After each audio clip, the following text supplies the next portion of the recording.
ایک دوسرے کو عزت دو، برداشت کرو۔ میرے نبی نے فرمایا بہترین مسلمان وہ ہے جو بیوی سے اچھا سلوک کرتا ہو، اور بیوی سے فرمایا میری شریعت میں سجدہ ہوتا تو بیوی سے کہتا خامد کو سجدہ کر۔ بہترین صدقہ اولاد کی تربیت ہے۔ پورا گھر میرے نبی نے نقشہ، ہر ایک کی قیمت بتائی۔ ماں تیرے قدموں تلے جنت، کا کاش میری ماں زندہ ہوتی، تم دیکھتے میں کیا کرتا، میں عشاء کی نماز کے مصلی پر ہوتا، میں سورۃ فاتحہ پڑھ رہا ہوتا، ادھر سے آواز آتی میری ماں کی محمد، تو میں نماز توڑ کے کہتا لبیک اماں جان۔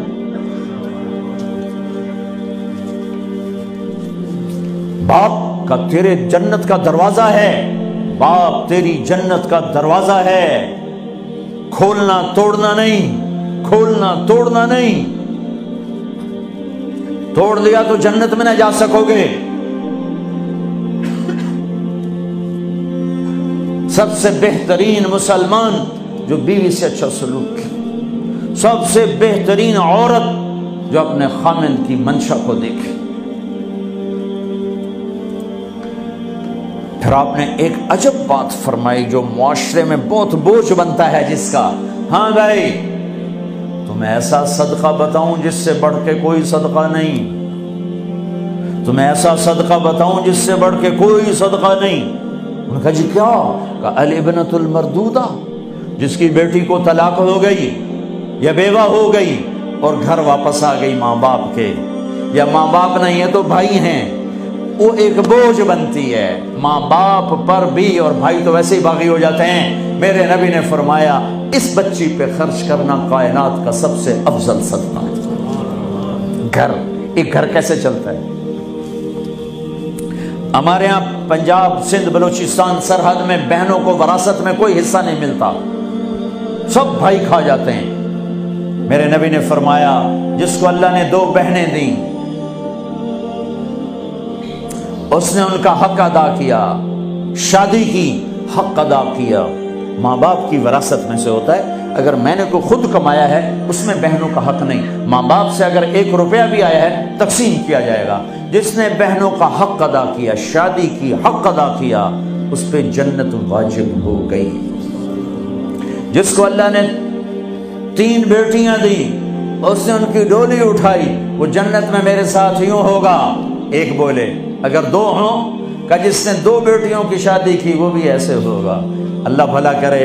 ایک صحابی کا کہ جس کی 1 ہو، کہ جس کی 1 ہے، اگر اس نے اس کو عزت سے رخصت کیا تو وہ بھی میرے ساتھ ایسے ہی ہوگا۔ پھر کئی بچیوں کو طلاق پڑی ہے کہ اس کو بیٹا نہیں ہوتا۔ یہاں آنے سے پہلے کا واقعہ، پنڈی سے بچی رو رو برا حال اس کا، میں تو فون سنتا ہی نہیں ہوں ایسے کہ میرا تو کلیجہ پھٹ گیا ہے۔ ہے کہنے لگی کہ سسرال نے کہا تھا بیٹی ہوئی تو طلاق دے دیں۔ میں نے کہا اس میں میرا کیا قصور ہے، اور بیٹی ہی ہوئی اور مجھے طلاق پڑ گئی، اور میں گھر آ گئی 22 سال کی عمر میں۔ بیٹی دینے والا اللہ اور ظلم کرنے والا سسرال۔ میرے نبی کو اللہ نے بیٹے دے کے اٹھا لیے، قاسم اٹھا لیے، عبداللہ اٹھا لیے، ابراہیم اٹھا لیے، 4 بیٹیاں دی، 3 زندگی میں اٹھا لی، زینب، ام کلثوم، رقیہ، تینوں آنکھوں کے سامنے چلی گئیں۔ فاطمہ سے نسل چلی، آپ نے فرمایا لوگوں کی نسل بیٹے سے چلتی ہے، میری نسل میری بیٹی فاطمہ سے چلی۔ اس لعنت کو دھویا۔ عورت کا کیا قصور ہے اگر اس بیچاری کو بچیاں ہو رہی؟